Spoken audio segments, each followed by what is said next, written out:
All right, guys, we're back with another episode or section of this long list of American Film Institute movies. Coming in at number 45 from the year 1933 is King Kong. It was ranked number 43 in the 1998 list and 41 on the 2007 list. I got this box when I was in college, 2-disc collector's edition. It's like a metal case. It has some texture on the front here. On the back, it has a neat picture of Kong holding Fay Ray, smashing one of the airplanes, the biplanes. So it opens up, and you have this something about Turner Classic Movies and a little leaflet that shows what's inside. I cut out this and sent away, it was like a UPC or like a code. And I got some posters that came with it.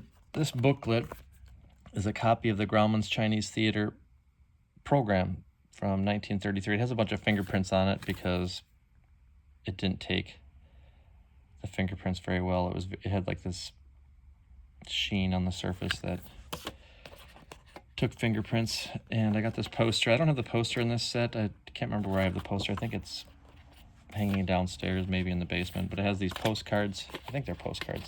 Let me check. Nope, not postcards, just like small miniature posters.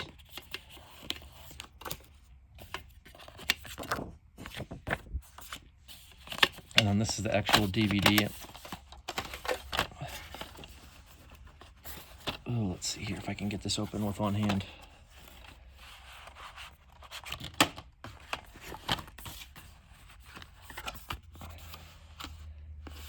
Disc 1 is the movie. Disc 2 is special features. There's a really interesting special feature in here where the makers of The Lord of the Rings, Peter Jackson and his team, they completely recreate an entire scene from this movie doing their own stop-motion animation. So it's really, really interesting.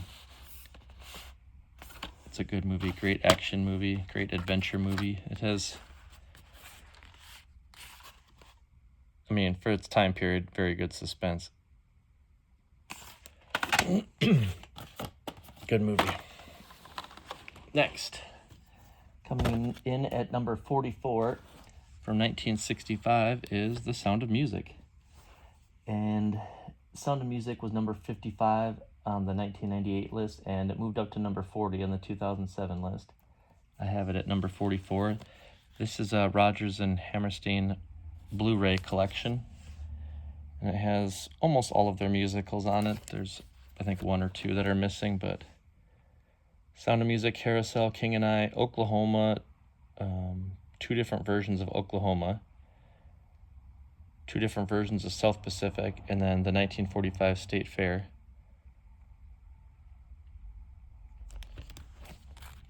But Sound of Music is a classic. Most people see it when they're kids. Most parents show it to their children. Most. I don't know if they do nowadays, but when I was young, everybody had seen it when they were kids. And we showed our kids a couple years ago. Next, excuse me, from 1959, North by Northwest. This was ranked number 40 on the 1998 list and number 55 on the 2007 list. 1959, stars Cary Grant, Eva Marie Saint, James Mason, directed by Alfred Hitchcock. We already talked about Rear Window. This is another one of his classics. We have 2 more coming up in the future as we go higher up the list. One of Hitchcock's most entertaining American thrillers. Cary Grant is in a bunch of these movies, obviously, because he's an American film icon. Eva Marie Saint is in a future movie on the list that we'll talk about later, On the Waterfront.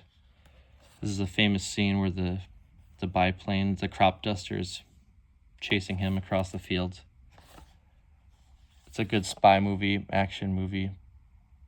This is the scene at the end where they're running near the faces of the presidents in South Dakota. It's a good movie. Next, number 42. This is from the year 1946.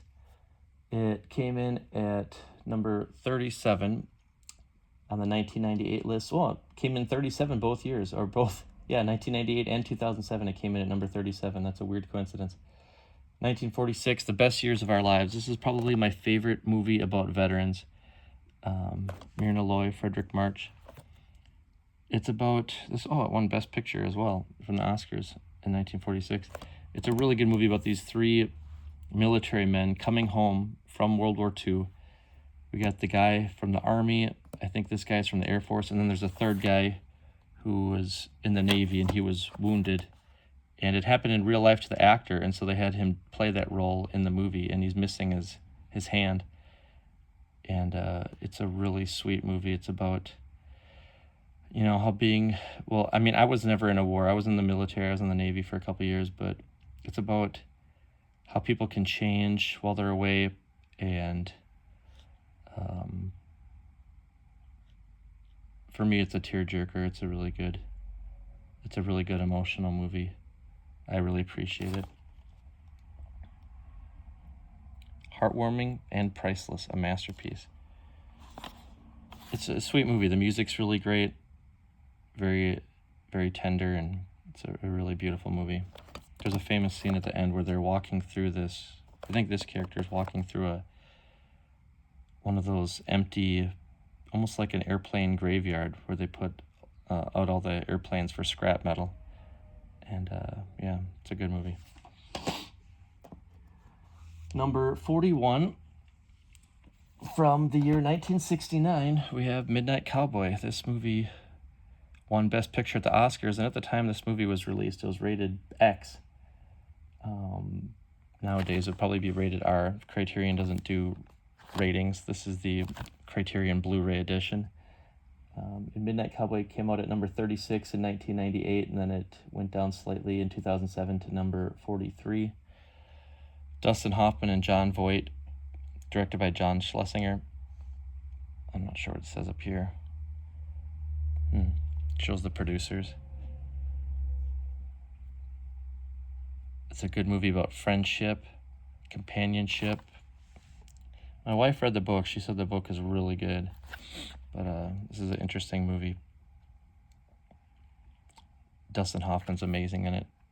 He's sick. He gets sicker throughout the movie, and these guys, he's moving into the city for the big city, into New York City for the first time, and he's trying to become a stud for hire, and Dustin Hoffman is, I think his name is Rizzo Ratzo or something like that. I can't remember his name, but he's like the New York local. He's kind of homeless and just a bum, but they develop this really nice friendship. It's a good movie. I keep saying that with all of them. It's a good movie, but obviously I love movies. The next one I have ranked at number 40. This is from the year 1934. It Happened One Night. This is ranked number 35 on the 1998 list and number 46 on the 2007 list. Stars Clark Gable and Claudette Colbert. And this is it's directed by Frank Capra, who also did It's a Wonderful Life, which will come up later, higher up on the list. This is a great scene where they have to share the hotel, the little inn for the night, and they put up this curtain to divide the room to remain decent. It's a good road movie, a buddy movie, kind of a slapstick comedy type movie, 1934. This is the Criterion Blu-ray. And she's really wealthy. I can't remember what his job is. He might be a reporter, but they end up meeting and then traveling together, and it's all about their budding romance, and it's a really cute, loving, romantic comedy. Really good movie. Let's see here. The last one we'll talk about is from the year 1937. I have it ranked number 39 in my list. The original full-length animated Disney movie, Snow White and the Seven Dwarfs. This was the first ever full-length animated movie. Before that, animated movies were only shorts. They were short films, usually anywhere from 10 minutes to 30 minutes, but a lot of them were around 9 or 10 minutes long. Snow White was the first full-length feature, and it was produced by Walt Disney and his associates. And obviously you have to put that on the list somewhere. It was ranked number 49 on the 1998 list and moved up to 34 on the 2007 list. This is a Platinum Edition 2-disc DVD. I can't remember. I think I might have gotten this from like a video store. I think I rented this from like a Blockbuster right when Blockbusters were going out of business. And back then they had like a no late fee policy. But I think I told them I lost it. Yeah, that wasn't very nice of me. I think I told them I lost it. And so they just had me pay for the cost of it. And they even gave me this cover. So I think I paid, I don't know, $10, $20, however much it was, and then they just gave me the cover and let me keep it, so that was pretty cool.